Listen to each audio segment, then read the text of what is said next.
अपना radio 96.9 FM।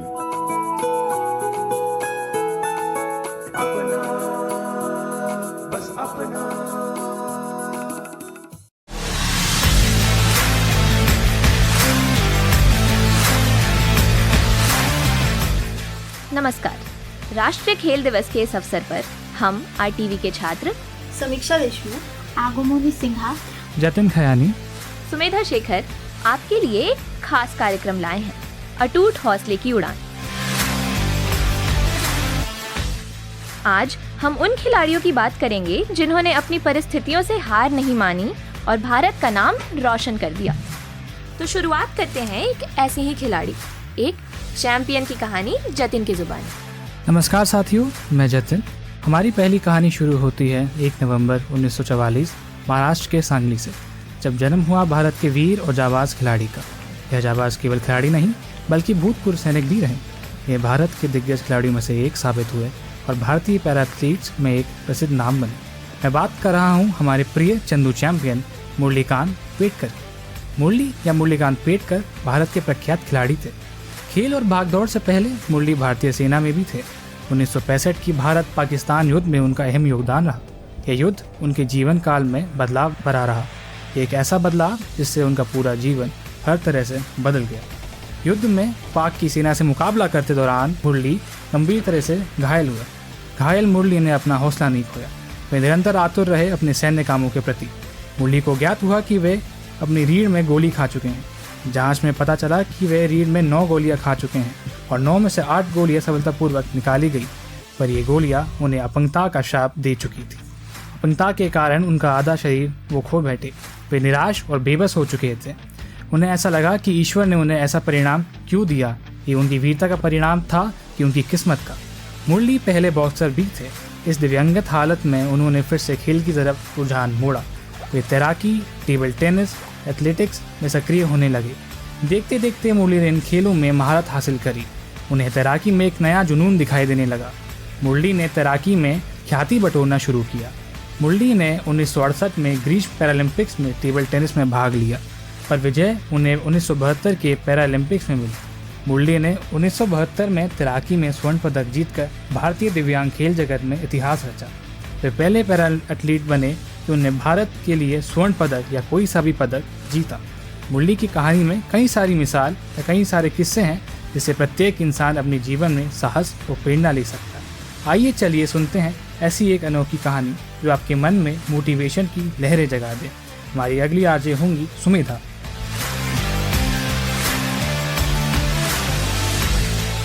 नमस्कार। ये कहानी है उस खिलाड़ी की जिन्होंने पूरे देश को ये सिखाया कि जिंदगी अगर चुनौती दे तो उसका जवाब हौसले से देना चाहिए। जी हाँ, मैं बात कर रही हूँ दीपा मलिक की, भारत की वो बेटी जो आने वाले सभी पैरा एथलीट्स के लिए मिसाल बन गई। ये बात है सन 1999 की, जब दीपा की जिंदगी ने एक दर्दनाक मोड़ लिया। उन्हें स्पाइन ट्यूमर हुआ। डॉक्टर ने साफ कह दिया कि इलाज तो हो जाएगा मगर वो कभी चल नहीं पाएंगी। शायद उनकी जगह कोई और होता तो टूट जाता, लेकिन ये तो ठहरी एक फौजी की बेटी। दीपा ने ठान लिया कि वो अपनी शारीरिक बाध्यता को अपने भविष्य के बीच नहीं आने देंगी। कल्पना कीजिए, एक 35 वर्षीय महिला जो व्हीलचेयर पे है, वो तैराकी, बाइक राइड, रैली में खूब नाम कमा रही है और देश को गौरवान्वित भी कर रही है। मगर अभी उन्हें भारत का झंडा और ऊंचा करना था। 2016 में रियो पैरालंपिक्स हुआ, जिसमें वे रजत पदक पाकर पैरालंपिक में पदक जीतने वाली पहली भारतीय महिला खिलाड़ी बनी। उनकी इस जीत ने इतिहास रच दिया। उनके योगदान के लिए भारत सरकार ने उन्हें पद्मश्री, अर्जुन अवार्ड और ध्यानचंद खेल रत्न अवार्ड से सम्मानित भी किया। दीपा मलिक ने अपनी निष्ठा से यह साबित कर दिया कि कमजोरी हमें कमजोर नहीं बनाती। दीपा मलिक की जीत ने भारतीय महिला पैरा एथलीट्स के लिए नींव रख दी, जिस पर मकान हमारी अगली कहानी की नायिका अवनी लेखरा ने बनाया। तो अब आगमोनी आपको भारत की पहली महिला स्वर्ण पदक पैरालंपिक विजेता की कहानी सुनाएंगी। नमस्कार। कहते हैं जीत उन्हीं को मिलती है जो हार नहीं मानते। राजस्थान के उदयपुर शहर में सन 2001 को अवनी लेखरा का जन्म हुआ। हर बच्चे की तरह ही वो भी उम्मीद, हौसले और सपनों से भरी हुई एक बच्ची थी, पर जिंदगी ने तो कुछ और ही सोच रखा था। सन 2012 में महज 11 साल की उम्र में एक कार दुर्घटना की वजह से अवनी का निचला शरीर पैरालाइज हो गया। वो व्हीलचेयर पर आ गई। कुछ दिनों के लिए मानो उनकी दुनिया ही थम गई। उन्हें सामाजिक, शारीरिक और मानसिक चुनौतियों का सामना करना पड़ा। वो चाहती तो उनकी कहानी यहीं पर भी खत्म हो सकती थी, पर उन्होंने अपनी कहानी को कुछ और ही मोड़ देने का सोचा एक मिसाल बनने का पूरी दुनिया के लिए। अवनी से शूटिंग का परिचय सन 2015 में हुआ और पहले ही दिन राइफल को हाथ में लेकर उन्होंने कुछ खास महसूस किया और यहीं से उनकी शूटिंग की जर्नी की शुरुआत हुई। शूटिंग को लेकर उन्हें असली हौसला तो तब मिला जब उन्होंने अभिनव बिंद्रा की आत्मकथा पढ़ी और अवनी के मन में इसे पढ़ने के बाद दृढ़ता आई कि वो भी शूटिंग को लेकर कुछ बड़ा करेगी। पर ये इतना भी आसान नहीं था, क्योंकि हर दिन एक नई जंग थी, उनके और समाज के बीच, उनके दिलो दिमाग के बीच, उनके और उनके शरीर के बीच। इन चुनौतियों से लड़ते हुए एक नया स्किल सीखना और हौसले को बुलंद रखते हुए इन सब परिस्थितियों से लड़ते हुए उन्होंने अपना मुकाम हासिल किया, टोक्यो पैरालंपिक 2020। जी हाँ, यही वो मंच है जहां अवनी ने अपने सपनों का मुकाम हासिल किया। 10 metre air rifle standing SH-1 स्वर्ण पदक जीतकर इतिहास रचा।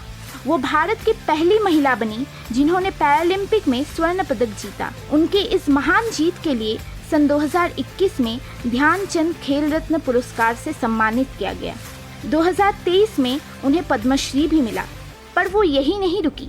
2024 में पेरिस पैरालंपिक्स में उन्होंने शूटिंग में फिर से स्वर्ण पदक जीता और अपनी दृढ़ता से एक नया रिकॉर्ड स्थापित किया। उन्होंने women's 50 metre rifle position 3SH में कांस्य पदक भी जीता। अवनी लेखरा अब बस एक महज नाम नहीं रही, वो एक पहचान बन चुकी है उन सब के लिए जो अपनी शारीरिक स्थिति से पीड़ित हैं, उन सब के लिए जिन्हें शायद ये समाज कुछ अलग नजरिए से देखता है, उन सब के लिए जो सपने देखते हैं उड़ान भरने का। शायद जिंदगी ने भी यही सोचा था कि अवनी लेखरा एक आम लड़की नहीं, एक उदाहरण बनेगी, एक ऐसी उदाहरण जिन्हें आने वाली पीढ़ी याद रखेगी बरसों तक। जिंदगी चुनौतियां तो सबको ही देती है, पर कुछ चुनिंदा ही है जो जिंदगी की आंखों में आंख डाल के उन चुनौतियों से लड़ पाए, उन संघर्षों को तीर के निशाने पे रख के अपने सपनों की उड़ान भरे। हमारी अगली कहानी भारत की एक ऐसी ही तीरंदाज बेटी पर जिसके तीर कमान उसके पर बने। अब समीक्षा लेके आ रही है शीतल देवी की कहानी। Don't let anyone else decide who you are. Don't let the world define your worth. Break the box, write your own path and own your story. ये लाइंस दी है एक महान खिलाड़ी जिन्होंने भारत का झंडा पैरालंपिक्स में बहुत ऊंचा किया। आपने तो उनका नाम सुना ज़रूर होगा। वो है कश्मीर की बेटी शीतल देवी। तो चलिए सुनते हैं अंतिम किरदार की कहानी। अब इमेजिन करो, एक छोटा सा गांव कटरा में एक लड़की पैदा होती है बिना दोनों हाथों के। लोग सोचते हैं उनका फ्यूचर कैसा होगा, नॉर्मल लाइफ ही मुश्किल लगती है। लेकिन उस लड़की ने डिसाइड किया कि वो अपनी स्टोरी एक्स्ट्रा ऑर्डिनरी बनाएगी। वो लड़की है शीतल।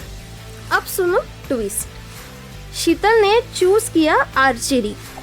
हाँ, वही खेल जिसमें हैंड्स, हाथ बहुत इम्पोर्टेंट होते हैं। सबने बोला इट्स इम्पॉसिबल, लेकिन शीतल ने बोला नो, नथिंग इज इम्पॉसिबल। सोचिए ज़रा, बचपन से ही कितनी चुनौतियाँ होगी, लेकिन उन्होंने कभी हार नहीं मानी। उन्होंने पैरों से तीर चलाना सीखा और आज उन्हें पूरी दुनिया भारतीय तीरंदाज की पैरा चैंपियन के नाम से जानते हैं। साल 2023 दुनिया आश्चर्यचकित रह गई, क्योंकि शीतल देवी भारतीय महिला जिन्होंने एशियन पैरा गेम्स में 2 सिल्वर और 1 ब्रॉन्ज पदक जीतकर भारत का झंडा ऊंचा किया। इतना ही नहीं, शीतल देवी पहली भारतीय महिला है जिन्होंने पैरा आर्चरी वर्ल्ड चैंपियनशिप में भी पदक लेकर आई। आज शीतल जी लाखों युवाओं के लिए प्रेरणा बन चुकी है। आज उनकी कहानी हमें सिखाती है कि मुश्किलें चाहे कितनी भी हो, अगर विश्वास और मेहनत हर सपना अपना पूरा कर देती है। जब भी जिंदगी में लगा कि हम हार मान रहे हैं तो याद करो शीतल जी की हिम्मत और जज्बा।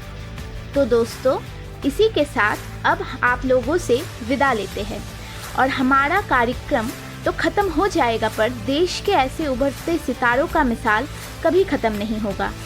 शायद आप में से ही कोई बने देश की अगली निशानी, जिनकी कहानी सुनाएंगे हम अपनी ज़ुबानी। तब तक के लिए स्वस्थ रहे, खेलते रहे और सुनते रहे अपना रेडियो 96.9 FM।